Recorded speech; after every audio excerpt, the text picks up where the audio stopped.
अस्सलाम वालेकुम, आप देख रहे हैं मुबशर लुकमान यूट्यूब चैनल। मेरा नाम मुबशर लुकमान है और आज बड़े मेरे अजीज़ दोस्त और बहुत बड़ा नाम सैयद मुस्तफ़ा कमाल आज मेरे साथ हैं।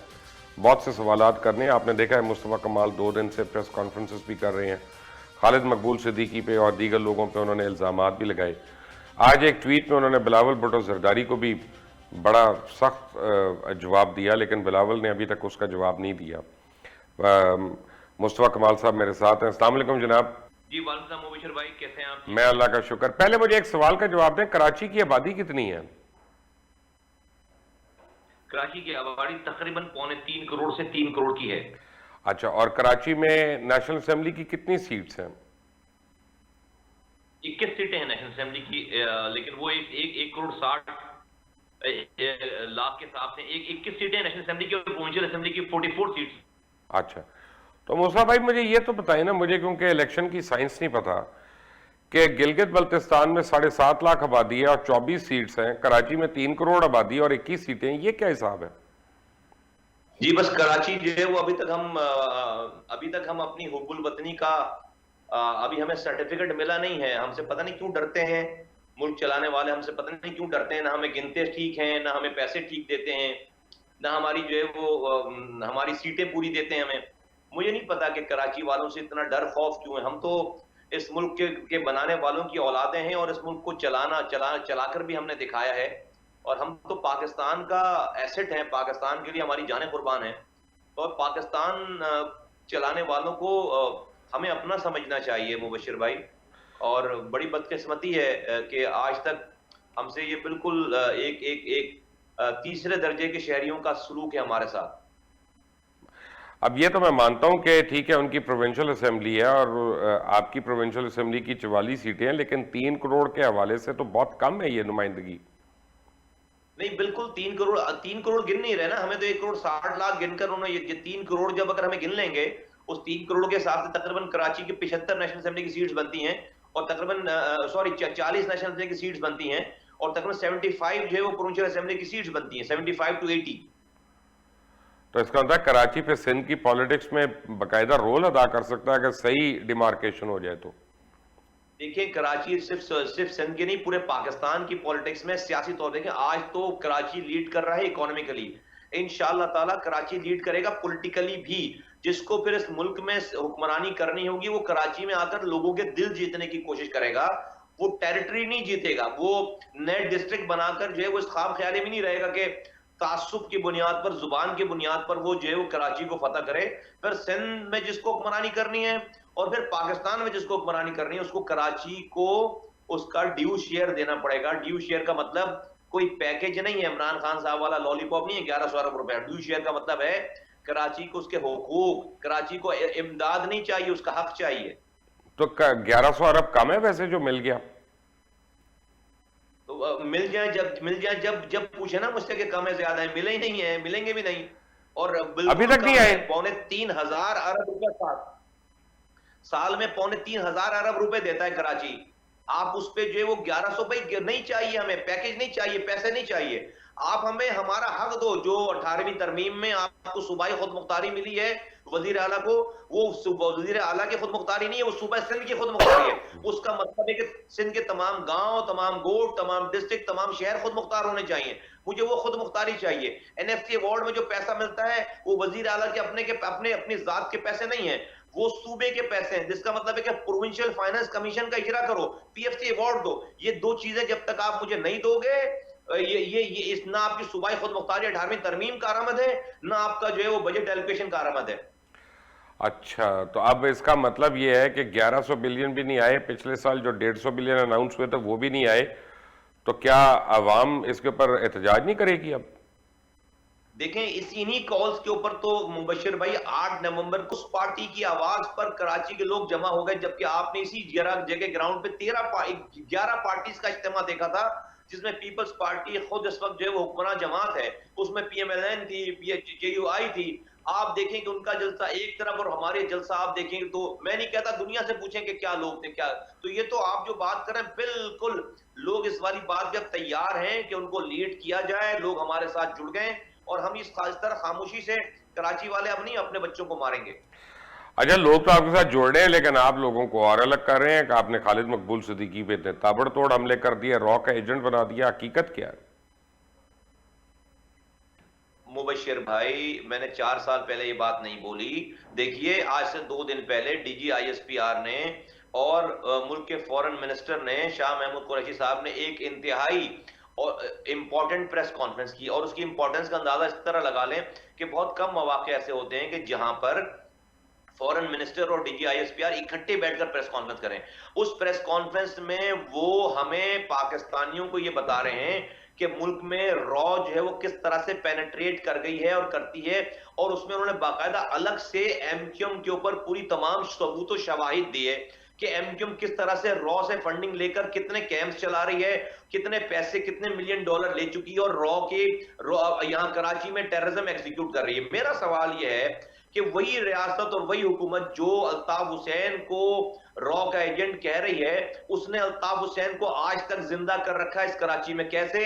कि ये नाम एमक्यूएम का अल्ताफ हुसैन का है, ये परचम जो लहरा रही है एमक्यूएम पाकिस्तान अल्ताफ हुसैन का है, ये जो पतंग निशान है ये अल्ताफ हुसैन की निशानी है। आपने एमक्यूएम पाकिस्तान की शक्ल में अल्ताफ हुसैन को जिंदा कर रखा है, उसकी लेगेसी को जिंदा कर रखा है। लोग जब ये पतंग एमक्यूएम और जब ये झंडा देखते हैं तो उनको खालिद मकबूल सिद्दीकी या आमिर खान याद नहीं आता, उनको अल्ताफ हुसैन याद आता है। तो ये कैसी रियासत है? आज इमेजिन करें आप, इंडिया में कोई एक पार्टी का के ऊपर शुबा भी हो जाता है कि इसका आईएसआई से कोई लिंक है, वो उसके तमाम बकाया तमाम चीजों को जला देते, राख कर देते, उनकी उनकी बकाया जात को जला देते। आज आप जो, अच्छा फिर आपने किसको बनाकर दे दी एमक्यूएम पाकिस्तान? उस शख्स को जो कि पिछले 30 सालों से रॉ के लिए काम कर रखा। मैंने ये बात पहले नहीं की, ये वाली बात, लेकिन मुझे मजबूरन ये बात करनी पड़ी 2 वजूहात की बिना पर। एक तो मुल्क के लोग ये बता रहे हैं कि कितने खतरात हैं और मुल्क जो है वो इस वक्त मुश्किल पोजीशन में है। दूसरी बात है कि ये लोग जो है जो खालिद मकबूल सिद्दीकी एंड कंपनी, ये मेरी कम्युनिटी का नाम इस्तेमाल कर रहे हैं। अब इमेजिन करें कि सन 2000 में 2000 में ये खालिद मकबूल सिद्दीकी इंडिया जाते हैं, पाकिस्तानी पासपोर्ट पे अल्ताफ हुसैन के कहने पे रॉ के साथ वहां बैठकर प्रेस कॉन्फ्रेंस बुलाते हैं, अपना पाकिस्तानी पासपोर्ट फाड़ देते हैं, पाकिस्तान को बुरा भला कहते हैं, वहां से इंडियन इनको डिप्लोमेटिक पासपोर्ट बनाकर देते हैं, पाकिस्तान नहीं आते, अमेरिका में गिरफ्तार होते, 13 साल वहां रहते हैं। उसके बाद जब यहाँ पे 2013 में ये आते हैं तो ये पाकिस्तान के एमपीए मतलब एमएनए बना दिए जाते हैं। फिर उसके बाद 2013 में 2016 में जब अल्ताफ हुसैन 22 अगस्त हो गई, उस 22 अगस्त के बाद जब एमक्यूएम खत्म हो गई थी, जिस दिन 22 अगस्त 23 अगस्त को एमक्यूएम पाकिस्तान बना दी गई, इनको पार्टी का सरबरा बना दिया गया। और उस सरबरा बनने के बाद, उस सरबरा बनने वो आदमी, अच्छा ये तो हो गई 2000 की बात। अभी 2020 में पकड़े गए कराची में, 2 लोग पकड़े गए, शाहिद मुत्तहदा एक का नाम है, एक का नाम है आदिल और जिमी। दोनों खालिद मकबूल के गार्ड्स रहे हैं आखिरी सांसों, आखिरी दिन तक, जब तक वो गिरफ्तार नहीं हुए हैं। वो 30 सालों से इनके साथ है। उसकी जीआईटी में उसने लिखवाया है शाहिद मुत्तहदा ने कि मुझे सन 2000 में इंडिया ले जाने वाला, रॉ के हैंडओवर करने वाला, कैंप में जमा कराने वाला आदमी खालिद मकबूल सिद्दीकी है। उसको तो आपने पकड़ लिया है, उस रॉ के एजेंट को, उसको गिरफ्तार कर लिया, उसकी टीवी पे शक्ल दिखाते हैं, और जो लेकर जाने वाला उसको आप वजारत देकर बैठे हुए हैं। क्या मजाक है मुल्क में? ये पाकिस्तान में ही हो सकता है। तो मेरा ये कहना है कि भाई अब अगर रियासत ये सब कुछ बता ही रही है हमें, तो फिर रियासत कंप्लीट बातें करे ना। एक तरफ तो रियासत हमें बता रही है कि रॉ किस तरह पेनिट्रेट कर गई है, दूसरी तरफ रियासत रॉ के लिए काम करने 2020 तक काम करने वालों को वजारत दे रही है। मैंने ये भी कह दिया कि भाई माना कि भाई ये हुकूमत चलानी है, ये 7 सीटें एमक्यूएम की हैं, तो ये बैन लगने से नाम पर, पतंग पर और परचम पर सीटें चली जाएंगी। मैं कहता हूं भाई सीटें मत जाने दो, ये हुकूमत चलने दो, लेकिन खुदारा इनसे ये नाम तो खत्म करो जो नाम अल्ताफ हुसैन का है। इनसे झंडा, उसी झंडे को लहराकर अल्ताफ हुसैन पूरी दुनिया में पाकिस्तान को और इदारों को गालियां बक रहे हैं, वही झंडा कराची की सड़कों पर आप लहरा रहे हैं। ये क्या मजाक है? अच्छा, तो इसका मतलब है कि मुझे लगा कि फारूक सत्तार के साथ कॉन्स्पिरेसी हो गई और वो बेहतर लीडर थे एमक्यूएम के। अभी वो फारूक सत्तार नहीं, कोई कॉन्स्पिरेसी नहीं हुई, उनको उनकी चालाकियों का अल्लाह ताला ने उनका उसको दिया है। वो कोई कम चालाक होशियार नहीं है। सारी ये देखें, ये एमक्यूएम ना फारूक सत्तार की है, ना खालिद मकबूल की है, ना किसी और की है। एमक्यूएम अल्ताफ हुसैन की थी, है और रहेगी। जब जब आप एमक्यूएम का नाम लेंगे तो अल्ताफ हुसैन याद, अल्ताफ हुसैन हिस्ट्री बन चुके होते। आज आपने एमक्यूएम पाकिस्तान बनाकर अल्ताफ हुसैन की लेगेसी को जिंदा कर रखा है, उसके नाम को जिंदा कर रखा है। आप लोगों के जहनों से अल्ताफ हुसैन हटने ही नहीं देते। वही झंडा लहरा रहे हैं आप, वही पतंग लहरा रहे हैं आप, वही नाम चला रहे हैं। ये क्या मजाक है, ये क्या मजाक है? रियासत या तो फिर हमें बताए ना कि इंडिया क्या कर रहा है, और फिर बताए तो फिर अभी पूरी कार्रवाई करे, वरना रियासत की ये सारी प्रेस कॉन्फ्रेंसेस यकीन जाने फिर कि ये फिर सिर्फ एक मजाक बन जाएगी बात, कोई इस पर यकीन नहीं करेगा। अजय जी, तो अब आप ये देख रहे हैं पीडीएम का सारा जलसा वलसा और इनका मोमेंटम, पीडीएम का क्या मुस्तकबिल लग रहा है आपको? देखिए, पीडीएम का मुस्तकबिल जो है वो जो भी हो, पीडीएम का मुस्तकबिल पाकिस्तानियों के लिए कोई अच्छा नहीं है। क्यों मैं कह रहा हूं? ये सब वो लोग हैं जो कि हुक्मरान जमात रह चुके हैं और आज भी हैं। गजब खुदा का, बिलावल भुट्टो जरदारी 12 सालों से सिंध पर हुक्मरानी कर रहे हैं और आज वो अपोजिशन के साथ अपोजिशन की मूवमेंट चला रहे हैं और तहरीक चला रहे हैं और इनकलाब की बातें करो। भाई, इनकलाब तो आपके खिलाफ आना चाहिए। आज सिंध में कराची से कश्मीर तक धूल मिट्टी उड़ रही है, पानी नहीं है, तबाही बर्बादी है। ये काम, इसकी सारी जिम्मेदारी तो आपकी है। फिर इनकी सारी गुफ्तगू में एक लफ्ज अवाम के इश्यूज के ऊपर रिफॉर्म की बात नहीं है मुबशिर भाई। इनका सिर्फ ये कहना है कि भाई इस हुक्मरान को उतारो, हमें हुक्मरान बना दो।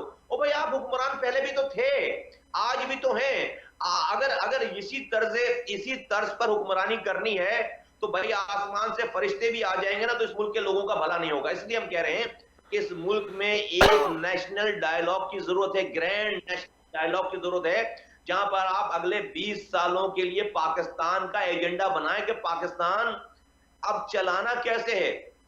सारे स्टेक होल्डर को उसमें बिठाएं, इस्टेब्लिशमेंट को बिठाएं, जुडिशरी को बिठाएं, मीडिया को बिठाएं, सियासतदान बैठें और अपनी पार्टी का एजेंडा नहीं, पाकिस्तान का एजेंडा तय करें।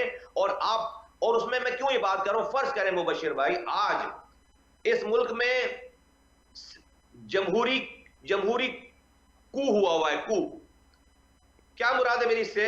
जब ये गवर्नमेंट आई थी 2018 में, लंगड़ी लूली कैसी भी इस मुल्क में लोकल गवर्नमेंट का एक निजाम चल रहा था, निजाम खत्म हुआ, आज तक वहां पर इलेक्शन नहीं हुए। 2019 में केपी का निजाम खत्म हुआ, आज तक वहां पर इलेक्शन नहीं हुए। 57,000 काउंसलरों को पंजाब के एक जुम्बिश कलम से घर भेज दिया हुकूमत ने। सिंध में लोकल गवर्नमेंट का निजाम खत्म हुआ, कोई इलेक्शन के आसार नहीं है। तो जमहूरियत की जो सबसे पहली सीढ़ी है, वहां पर आपने मुल्क में तमाम जमहूरी इदारों को घर भेज रखा है। आप ये कू है, ये शबे खून मारा है आपने। तो आज जब मरियम नवाज साहब और नवाज शरीफ साहब ये कहते हैं कि भाई मुझे क्यों निकाला, तो भाई वो ये क्यों नहीं कहते कि मेरे 57,000 काउंसलरों को क्यों निकाला? इमेजिन करें कि वो अपनी ये शिकायत भी नहीं करते, दोनों तरफ से, हुकूमत भी नहीं कर रही और ये ओपोजिशन वाले भी नहीं कर रहे। जब तक आप मुल्क में डिवॉल्व लोकल गवर्नमेंट सिस्टम नई ग्रास रूट लेवल पे इख्तियारात और वसाइल लेकर आएंगे, आप मुल्क के लोगों के लिए कोई भी अच्छा नहीं कर सकते। इन चीजों का तायुन एक ग्रैंड नेशनल डायलॉग में होना चाहिए। एक नए सोशल कॉन्ट्रैक्ट की जरूरत है मुबशिर भाई। इसलिए मुझे पीडीएम की इन बातों में कोई, पाकिस्तान के अवाम के लिए कोई हल नजर नहीं आता, अनलेस एंड अनटिल ये अपनी डायरेक्शन ठीक करें, ये बताएं कि इन्होंने लोकल गवर्नमेंट रिफॉर्म करना है, इन्होंने हेल्थ रिफॉर्म करना है, इन्होंने जुडिशरी रिफॉर्म करना है, इन्होंने पुलिस रिफॉर्म करना है, इन्होंने इलेक्टोरल रिफॉर्म करना है। आप कहते हैं कि हमारा इलेक्शन चोरी हो जाता है। आज कोई सियासी पार्टी इलेक्शन रिफॉर्म करने की बात कर रही है, क्योंकि हर किसी ने अपने बैकडोर से सेटिंग में लगे हुए हैं। पता है कि बगैर सेटिंगों के उन्हें जीतना नहीं है। एक दफा ऐसा इलेक्शन रिफॉर्म कर दो कि कोई आपका इलेक्शन चोरी ना कर सके। कोई बात नहीं करता ये वाली। तो मैं इनकी बातों में मुझे इसमें कोई ज्यादा चार्म नजर नहीं आता। अब गिलगित बल्तिस्तान में तो कर रहे हैं ना जी, इलेक्टोरल रिफॉर्म्स भी आ रहे हैं, सब कुछ आ रहा है, वहां से शुरू हो रहा है, लेकिन इसका मतलब है कि गिलगित बल्तिस्तान का से जो है वो बेचारों का जो है वो बुरा हाल है, वो भी अपनी जो है वो पता नहीं किस चीज की सजा भुगत रहे हैं। उससे जो है वो पाकिस्तान की सियासत पे क्या असर पड़ेगा गिलगित बल्तिस्तान पे? भाई कौन सी कोई इंडिया पाकिस्तान की सरहदें थोड़ी हैं कि आपको गिलगित बल्तिस्तान से पहले शुरू करके यहाँ, भाई यहाँ करो ना, मेन पाकिस्तान में करो ना, पंजाब से शुरू करो, सिंध से शुरू करो। ठीक है मुस्तफा कमाल साहब, लास्ट क्वेश्चन, क्या इमरान खान अपने 5 साल पूरे कर रहे हैं?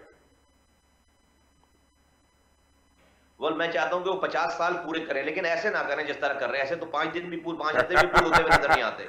मैं आपका मैसेज उनको पहुंचा ऐसे तो दूंगा। 5 जब वो आकर ये कहते हैं, जब वो ये कहेंगे भाई जितने भाई वो इलेक्शन कैंपेन की तरह आज पाकिस्तान चला रहे हैं, भाई इलेक्शन खत्म हो गए, वो वजीर आजम बन गए, ये इलेक्शन कैंपेन नहीं है। भाई कैसे वजीर आजम पाकिस्तान कहेगा कि मैं ऑपोजिशन के लोगों से बात ही नहीं करूंगा, सब चोर हैं। द मोमेंट आपने ये कहा, आपने मुल्क में आईनी बहरान पैदा कर दिया खुद से। क्यों? क्योंकि आपको नैब का चेयरमैन लगाने के लिए ऑपोजिशन के साथ बैठना है, आपको इलेक्शन कमीशन का चेयरमैन लगाने के लिए ऑपोजिशन के साथ बैठना है, आपको पब्लिक अकाउंट कमेटी का चेयरमैन ऑपोजिशन वालों को लगाना है। ये सब आईन कह रहा है, ये मुल्क आईन के मुताबिक चल रहा है। आप कहते हैं मैं उससे बात नहीं करूंगा, तो आपने आईनी बहरान तो मुबश्शिर भाई वजीर आजम ने खुद पैदा कर दिया ना। 2.5 सालों में फिर कोई और बात करके सब चीजें चला रहा है, तो आज जो है वो सारे तोपों के धाने उन लोगों की तरफ हैं, उनको बुराई मिल रही है खुद खामोखाई की। ठीक है मुस्तफा कमाल साहब, thank you very much for joining us today. आप सुन रहे थे बातें सैयद मुस्तफा कमाल की, चेयरमैन है पाक सरजमीन पार्टी के, बड़ी खरी खरी सुना रहे थे। और देखते हैं अब इनकी बातों का जवाब खालिद मकबूल सिद्दीकी और बिलावल भुट्टो जरदारी देते हैं या नहीं देते। अंटिल द नेक्स्ट टाइम, अल्लाह हाफ़िज़।